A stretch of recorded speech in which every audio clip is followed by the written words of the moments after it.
Nós estamos na série Os 10 Mandamentos. Hoje nós faremos a conclusão dessa série. Se você perdeu alguma das partes, ela está disponível nas redes sociais. Você poderá assistir as duas partes anteriores.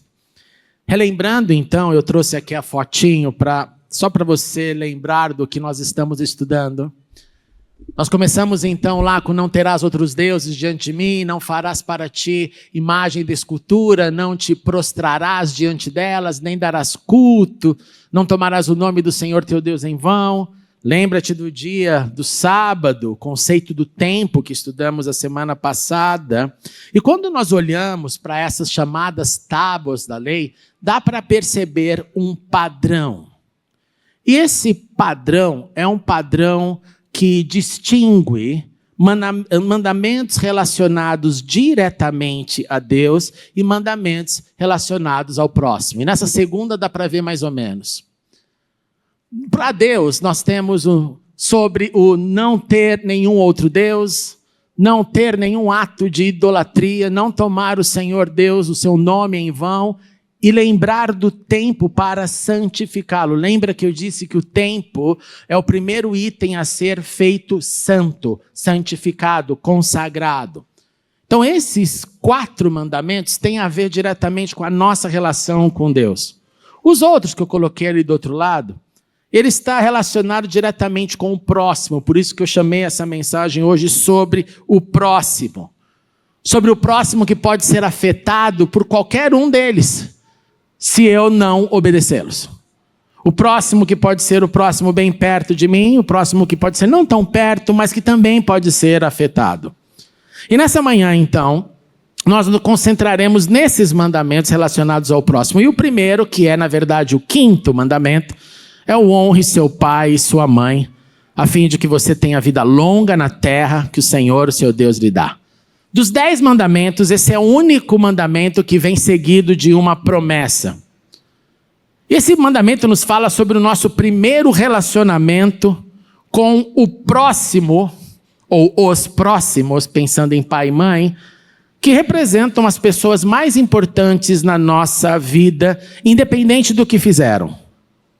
Independente se foram pais maravilhosos, que tiveram uma caminhada linda e que deixaram grandes exemplos, pais que deixaram grandes exemplos, mas tiveram também, como todo ser humano, suas falhas, pais ausentes, pais que se foram antes de você crescer e ter tido a oportunidade de conviver, todas essas são variáveis. O texto não classifica que o honrar pai e mãe, se ele for muito bom, se ele for mais ou menos, não fala sobre isso, é um mandamento direto, é uma proatividade que tem que partir da gente para, eu repito, os próximos mais importantes da nossa vida. E como pai e mãe, nós recebemos as responsabilidades de cuidar dos nossos filhos como os nossos pais cuidaram da gente. Nós ganhamos a responsabilidade de nutrir, principalmente a mãe ali, desde os primeiros dias, dando do seu corpo, do seu seio, da amamentação, do cuidado, do amor, de carregar por 9 meses, de ter aquele peso. A minha mãe, coitada, além de carregar o peso, quando a minha irmã, que já era a 4ª filho que nasceu, eu tive uma crise de ciúme absoluta na minha infância, porque afinal eu era o dodóizinho da casa, não queria dividir, Mônica, meu reino com mais ninguém. E minha mãe me conta que quando ela estava já bem grávida, mesmo final, ela me levava para a escola, estou confessando um pecado, gente. Eu levava para a escola e eu queria andar rápido, eu falava assim, anda rápido, sua barriguda, eu quero chegar logo na escola. Porque eu estava com raiva. Segundo pecado que eu já te contei, eu vou contar de novo, para você ver como seu pastor é pecador, igual você. A segunda fase eu falava para ela assim, você pode deixar que o dia que essa menina nascer, eu vou pegar a faca de cabo laranja e vou cortar o pescoço dela. Se alguém quiser sair agora por não confiar mais no pastor, é a hora. Eu tinha só 5 anos, gente. A faca do cabo laranja era a faca do pão. Porque eu já morria de, meu Deus, vai vir alguém que vai entrar. Então ela carrega durante os 9 meses, ela cuida. Esse processo é lindo, né? Esse processo começa assim, lá no hospital, todo mundo vendo, segurando, curtindo. É um momento inesquecível. Você carregar um bebê é um momento inesquecível. Como eu tenho saudade de carregar um bebê. Saudade, não dá, gente? Saudade desse tempo. Saudade, olha essa próxima foto. De você ficar indo atrás para alimentar, principalmente quando não quer comer. Aí você vai, um dia em cima do sofá, um dia embaixo da mesa, acontece de tudo, você vai de novo e continua indo atrás. Aí tem uma hora que você aprende a ceder, né? Porque não tem mais na cama, entra um ser lá na cama com você. Entra antes de começar a noite, entra no meio da noite, entra no final da noite, você lidando com isso. Nós temos a chance nesse processo de educar, de ensinar, de amar, de fazer que eles aprendam algo novo.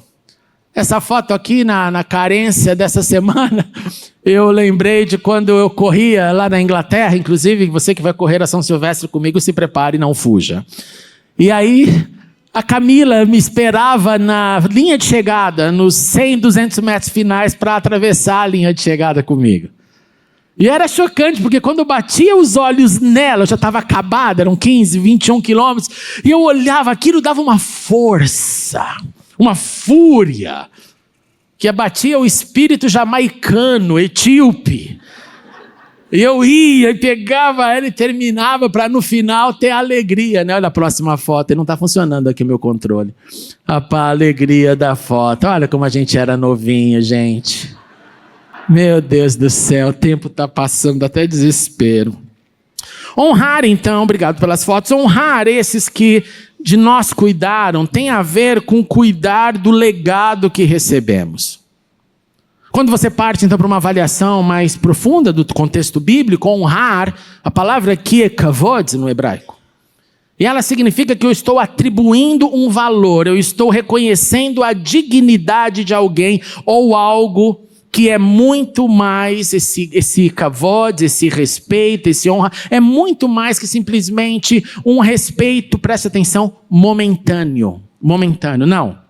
Essa palavra ela está ligada a uma outra palavra, o hebraico junta as raízes, então você vai ligando as palavras com as mesmas raízes e vai entendendo uma expansão do seu significado, e essa palavra está ligada a peso, algo pesado. Como assim? É porque os rabinos interpretam, chega na velhice, os pais ficam precisando de um sustento maior, precisam de um apoio maior, e aí precisa de alguém para sustentar, seja leve, seja pesado, sustentar com seriedade, compromisso. E um exemplo fácil para nós entendermos é como um pilar que sustenta naquela época do mundo antigo uma tenda.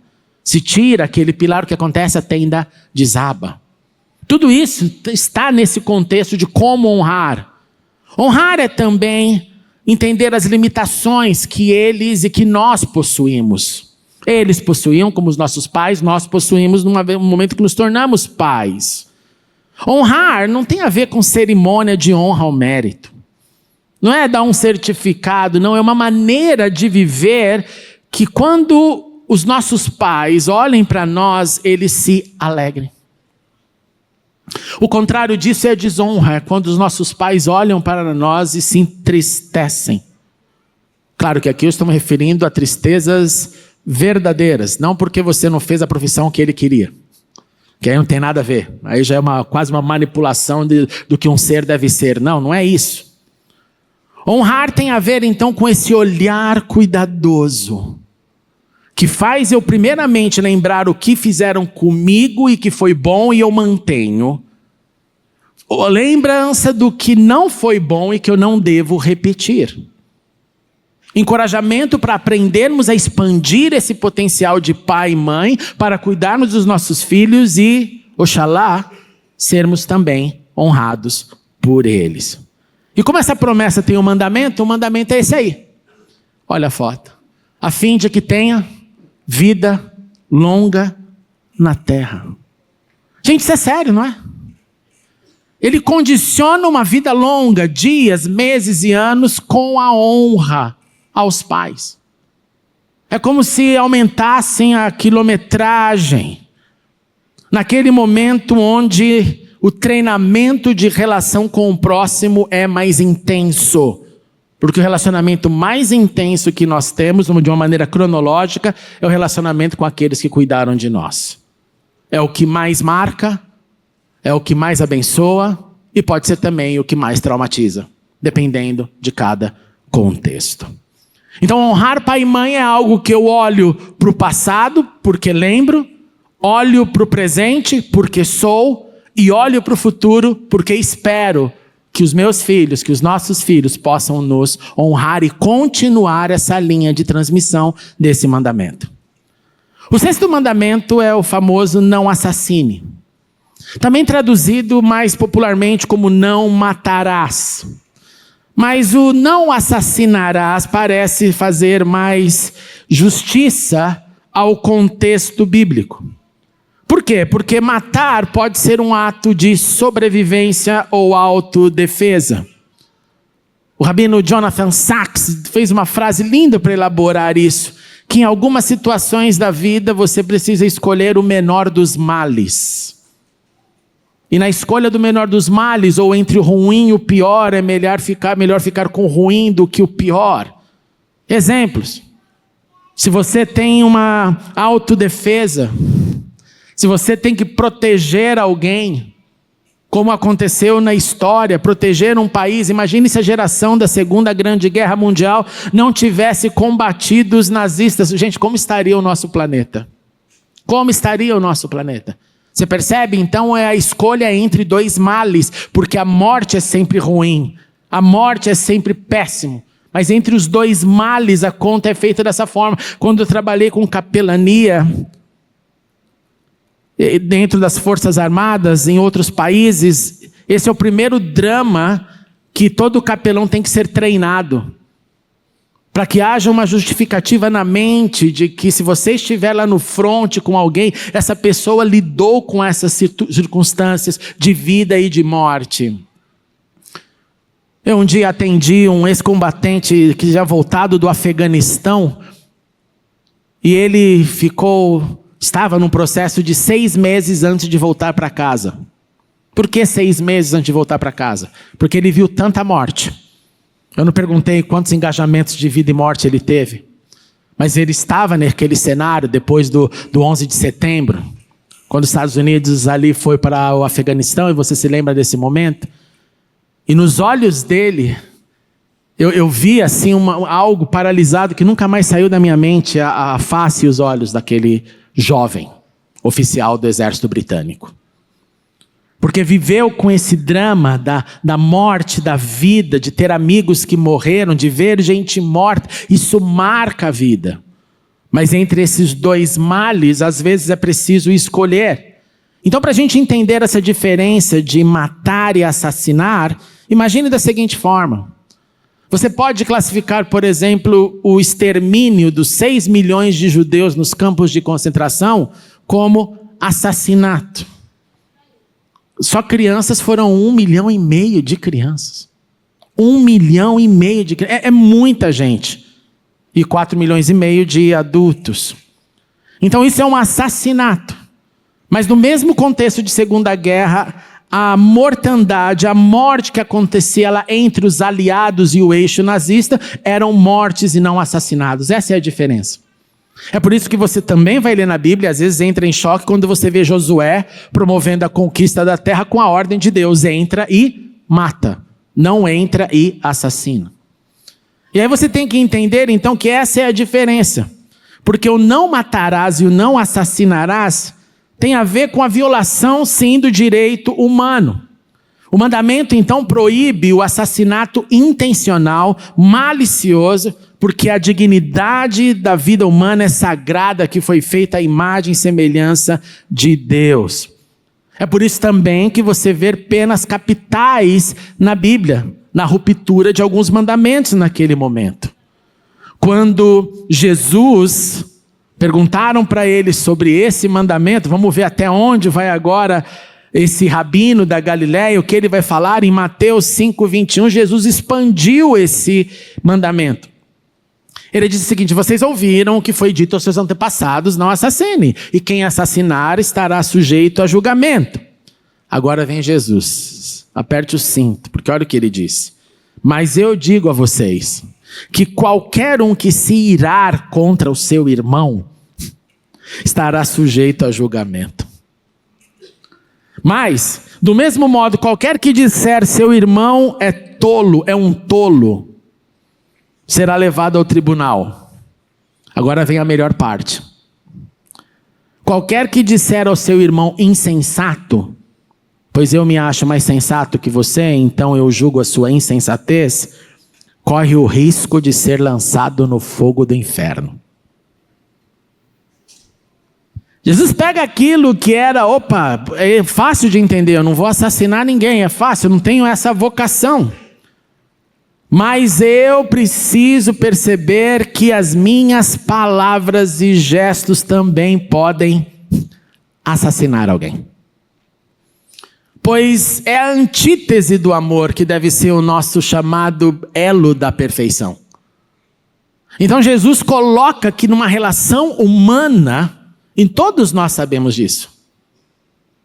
Todo adulto já se sentiu morto a algum momento por palavras. Todo adulto já enfrentou e carrega consigo palavras que não gostaria de ter escutado. Todo adulto carrega também a responsabilidade de ter dito o que não deveria ter dito. Causou morte. Jesus chama isso de, literalmente, o uso da boca para uma morte, para um assassinato. Portanto, não deve ser a nossa prática. O 7º verso é não adultere. Continue, perceba que é só mandamentos direcionados ao próximo. Se um homem cometer adultério com a mulher do outro homem, com a mulher do seu próximo, tanto o adúltero quanto a adúltera terão que ser executados. Percebe? Aqui ele coloca literalmente essa pena de morte. O adultério, gente, tem um poder avassalador, porque o adultério é a ruptura da confiança, é a quebra dos votos feitos no altar, quando nós um dia confirmamos, seja na fartura, na necessidade, na saúde, na doença, até que a morte nos separe. O adultério machuca, o adultério deixa cicatrizes, não dá para colocar essa sujeira embaixo do tapete e prosseguir com a vida. Sim, nós somos perdoados pelo sangue do Cordeiro, mas como eu disse, eu não posso esconder isso. Onde o adultério entrou, ele tem que ser tratado e não escondido. Um dia um infeliz de um pastor chegou para mim, num momento assim, ou eu sou o mais velho, você é o mais novo, e eu sempre estou disposto a ouvir os mais velhos, ainda mais no ministério, mas aquele dia foi caos, porque ele disse para mim, olha, eu quero te dar um conselho, você nunca se esqueça. Tem só um pecado que a gente nunca revela. Eu falei, já franzi a testa, ele falou assim, caso de adultério, você não conta nada e fale para a pessoa também não confessar. Ali já acabou a relação, acabou a conversa. Eu falei, você me desculpa, mas se chegar até mim eu vou falar e vou promover cura e vou promover que o Senhor Jesus perdoa, que Ele está pronto para restaurar. Eu vou também guardar o direito da pessoa de falar não quero mais conviver com essa pessoa, mas eu vou até o final com isso. Não tem essa de esconder nada, não. Para mais tarde eu descobri, na verdade, que ele era um adúltero, então tinha que esconder. Então, para proteger, ele queria fazer daquilo uma nova lei. Uma nova lei. Machuca então, machuca e eu tenho que tratar. Machuca porque o adultério deixa também cicatrizes. Ele inaugura o poder do meu desejo acima do meu compromisso de amor. Meu compromisso é aqui horizontal com alguém e aparece um outro e eu abandono esse compromisso por causa do meu desejo. E o que Jesus disse sobre adultério? Mateus 5:27, ele diz, olha, vocês ouviram o que foi dito, não adultere. Mas eu digo que, olha como de novo Jesus expande o mandamento. Qualquer que olhar para uma mulher e desejá-la cometeu adultério no seu coração. Ficou mais complicado ou não? Qualquer um, então, que usar o seu sentido da visão e deixar esse sentido suscitar desejo e você alimentar esse desejo, aí sim você já começou um processo de adultério no coração, e tudo que começa no coração tem um grande potencial de se manifestar na realidade. Foi por isso que o irmão de Jesus, chamado Tiago, No capítulo 1 diz o seguinte: cada um, porém, é tentado pelo seu próprio desejo, sendo por esse arrastado e sendo por esse seduzido. Então, o desejo, tendo sido concebido, dá luz a um pecado, e o pecado, uma vez consumado, gera a morte. Começa na mente, eu alimento esse desejo cresce, sai da mente para a ação. Não é um problema você ser encontrado por pensamentos que você não quer. Você consegue prever todos os pensamentos que você vai ter, gente? Ninguém consegue. Mas o problema é o que eu faço com o pensamento. O problema é como eu lido com ele. Eu o alimento ou eu ignoro, removo, clamo o sangue de Jesus. E não deixa esse pensamento crescer, porque tudo que cresce no nosso coração vira mais raiva, vira mais ódio, vira mais desejo, potencializa e vira performance, vira uma atitude. É por isso que Jesus disse: se você fizer essa alimentação na sua mente, mais cedo ou mais tarde você irá adulterar. Então eu já estou te chamando de um adúltero, porque você já está fazendo no campo mental aquilo que você irá fazer na terra, causando essa dor terrível no seu cônjuge.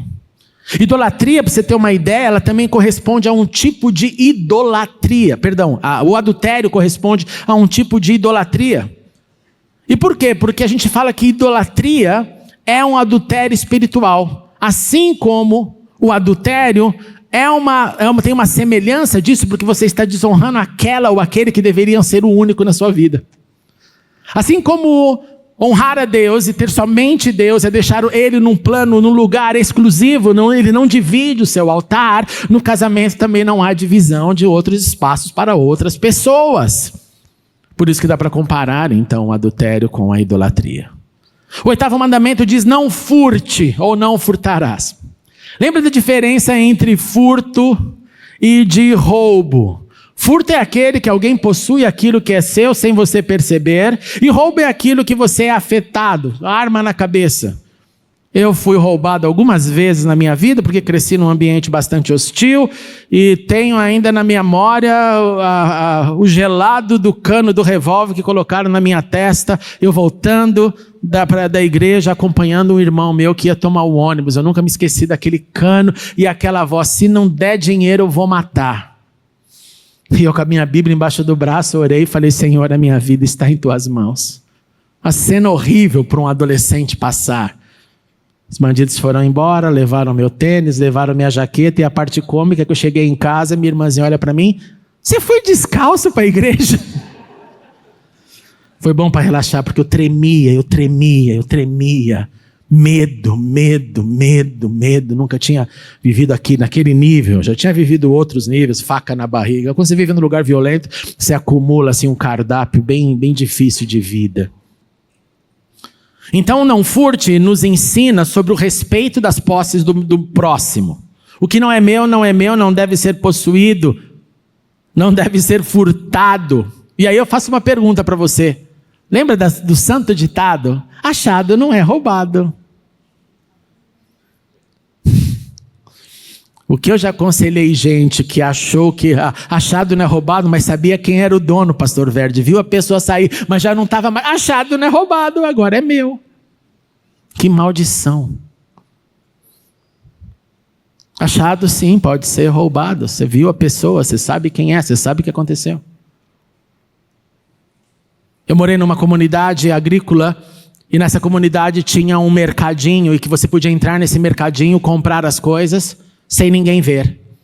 Primeiro dia que eu entrei nesse mercadinho, que eu falei: olha, eu preciso comprar sabonete, shampoo, onde eu vou? Vai lá no mercadinho, você vai lá e compra. Tá bom, fui lá, dinheiro no bolso, fui abrir, primeiro que a porta estava fechada, eu falei: meu Deus do céu, o horário está dizendo que está aberto. Demorou um tempo para eu descobrir que estava aberto, mas a chave ficava em cima do umbral da porta. Peguei a chave, abri. Falei: oi, não tem ninguém aí, não tinha ninguém. Voltei de novo: olha, a porta está aberta, mas não tem ninguém. Não, é assim mesmo, está aberto, mas não tem ninguém. Eu: como assim? Você compra o que você quiser, põe no seu carrinho, anota o preço, no final do mês você paga. Aí o brasileiro já: não, você está brincando comigo. A galera vai roubar vocês são doidos de deixar o mercadinho assim, vão roubar. Isso foi no contexto judaico, gente, foi em Israel. Meu líder chegou para mim e disse assim: você acha que eu não sei que tem gente que rouba? Você acha que eu não sei que gente que furta, né? Melhor dizendo. Você acha que eu não sei que tem gente que furta? Eu falei, então por que você deixa? Porque eu não vou deixar o mal vencer o bem. Eu não vou deixar de fazer o que é certo por causa de quem faz o que é errado. Nós tomamos prejuízo, mas nós tentamos educar as pessoas a elas serem honestas. Honestas. Sabe o que foi legal? Há mais ou menos 3, 4 semanas eu fui visitar a Universidade Einstein. E eu ali olhando aquela arquitetura, admirando uma arquitetura que eu entendo bem, e bem judaica, os nomes dos doadores das salas, o nome dos sobrenomes, e eu ali, meu Deus, estou me sentindo em Israel. Daí eu olho assim um lugar, estava cheio de brownies, trufas, tortinhas, tudo quanto é coisa para comer. E pergunta quem estava lá para conferir o preço ou o dinheiro? Ninguém. Pegue o seu bolo e mande o Pix. Mentalidade.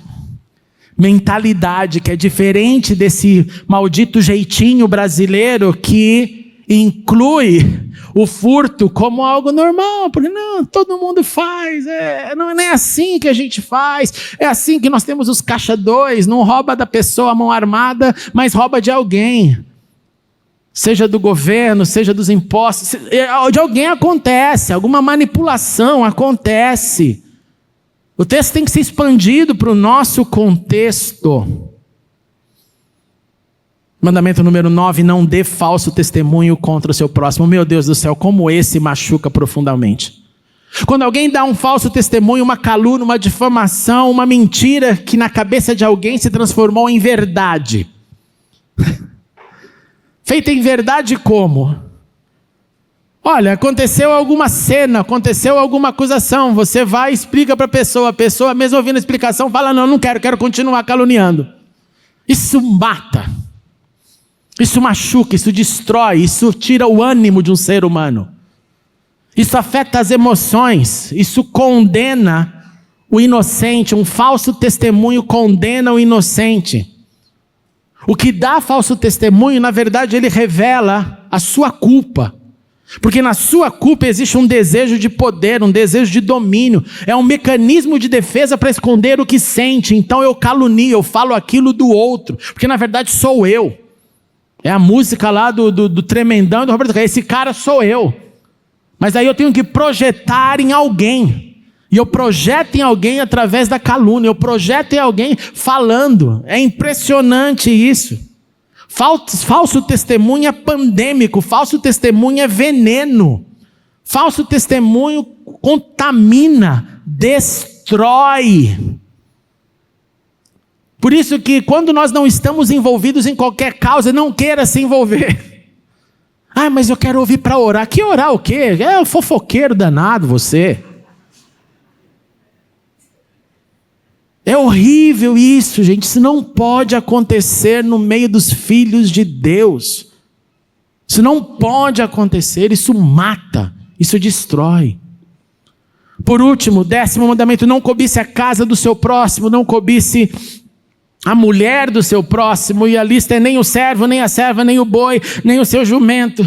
Você vê que aqui são posses do mundo agrícola. Se fosse hoje, seria a sua casa de praia, o seu carro maravilhoso, o seu iPhone, porque o meu é Android, qualquer cobiça. E claro que também das pessoas que você tem. Em outras palavras, posses, bens, gente, marido, esposa, servo, serva do outro. Gente, o que não é meu, se tem dono ou dona, eu não devo cobiçar.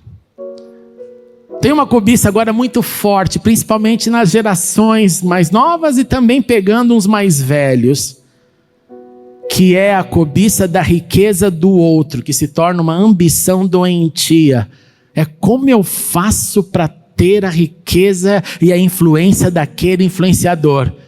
Aí o influenciador percebe que você está buscando nisso, ele faz um curso, como você chegar lá. Aí de talvez 10 milhões, um chegue. Talvez. Mas começa a virar um negócio, porque, presta atenção, a nossa juventude medindo a sua vida sobre a influência, os seguidores, o que faz, o que tem, já vão crescer com essa doença. Já vão crescer com essa doença coletiva de que o legal é quem é muito seguido, o que fala um monte de besteira. E todo mundo segue, e todo mundo segue. É a cobiça do influencer. A cobiça para ser o influencer.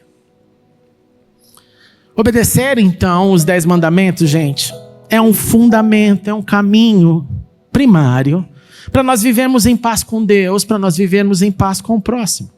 É o começo da carreira. Mas é interessante, porque é o começo da jornada de obediência, mas é até o fim da vida. Por isso que é muito chato quando as pessoas falam, não, isso aí a lei já acabou. Acabou? Então mata, assassina, roube. Acabou? Não acabou. Não acabou. O que acontece é que Jesus ainda expandiu eles mesmos, mostrou uma interpretação mais profunda e enfatizou o que ele chamou de os 2 maiores mandamentos. Então a nossa lista vai para 12, para começar a história. Mateus 22:36, mestre, alguém perguntou para o Senhor, qual é o maior mandamento da lei? Jesus respondeu, ame o Senhor, o seu Deus, com todo o seu coração, com toda a sua alma, com todo o seu entendimento. Esse é o primeiro e maior mandamento. E o segundo, semelhante a esse, completou o Senhor, ame o seu próximo como a você mesmo. E aí ele resume, olha, desses 2 mandamentos dependem toda a lei e os profetas. Desses 2 mandamentos, se a gente faz isso, a gente tem um coração para Deus e um coração para o próximo, você já está cumprindo os outros periféricos. Você já está vivendo na prática a dificuldade, os desafios, a alegria de amar a Deus, as dificuldades, a alegria, a bênção de amar o próximo. Já faz parte do cardápio, já estava escrito na lei isso. Aqui Jesus não está falando nenhuma novidade. Os israelitas já sabiam dessas histórias. Só que Jesus está dizendo, esse é o mais importante. E o segundo, o mais importante Deus, o segundo em relação ao próximo. Quando Jesus chega no final do seu ministério, lá próximo da última Páscoa, João 13:34, Jesus disse, olha que lindo. Um novo mandamento dou a vocês. Amem uns aos outros. Mas a gente já conhece, já estava lá em Levítico, já foi repetido, Senhor, numa outra pregação sua. Mas aí ele adiciona, como eu vos amei. Aí ele quebra todo mundo. Porque ele amou como, gente? Ele amou morrendo. Ele amou como? Ele amou se anulando. Ele amou se esvaziando. Ele amou sendo totalmente humilhado. Ele amou mostrando o que é virar a outra face. Ele amou orando pelos seus inimigos. Pai, perdoa-os porque eles não sabem o que fazem. Ele amou dando do seu próprio sangue. Ele amou morrendo naquela cruz. Então ele disse, esse é o mandamento, amem uns aos outros como eu os amei, vocês devem amar uns aos outros, deste modo, se assim fizerem, se assim nós fizermos, todos saberão que são meus discípulos. E para não ficar dúvida, ele fala de novo, todos saberão que vocês serão meus discípulos, se vocês amarem uns aos outros. Em nome de Jesus. Os 10 mandamentos é para nós vivermos, os 10 mandamentos é para nós entendermos, para nós expandirmos conforme Jesus fez.